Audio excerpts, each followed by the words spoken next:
Mexican Migrant Workers in the 20th Century by Jessica McBurney, edited and excerpted from Common Lit.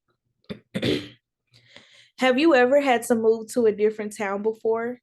Maybe you just moved somewhere new, or maybe you have always lived in the same place.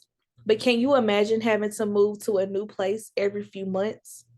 This is what Mexican migrant farm workers had to do in California in the 1900s. Because they worked in fields and farms, they had to move several times a year. Every time there was a new crop to harvest. Who worked in the fields? Many Mexican immigrants crossed the border during the Mexican Revolution. The revolution put some danger and they fled for safety. The revolution also caused economic problems in Mexico. Many workers realized they could earn more money in the United States than they could in their home country. Workers continued to move to California throughout the 1920s. The US government set up a program where immigrants were allowed to come for a short time. Immigrants could stay just for long enough to earn money to send back to their families. Most workers only stayed for a short time, but some stayed long enough to earn their citizenship and have children. When the Great Depression hit the US in the 1930s, about 25% of people lost their jobs. Many white Americans grew upset, believing that immigrants were taking their jobs. They blamed the Mexican workers that so many other people did not have jobs. Local and even state governments began to forcibly remove anyone who looked Mexican.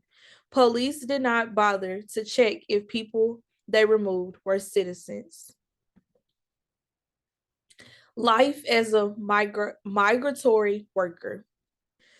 The workers who remained in the States often became migratory workers. They had to move around as different crops came into season. This meant that they could have a job all year round. Life as a migratory worker in the 1930s was hard.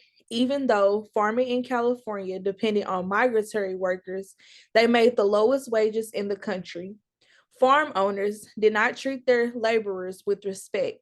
Most farms did not have bathroom facilities or water for the workers to drink, and there was no place to wash dangerous chemicals off their hands. Families moved too much and did not make enough money to own a house, so they usually stayed in makeshift homes right next to the fields. They built these houses out of whatever they could find, including scrap wood, cardboard, canvas, or tin cans. Although it was illegal, some children had to work in the fields alongside their parents for long hours. Even when children could go to school during the day, they had to change schools so often that it was very difficult to learn.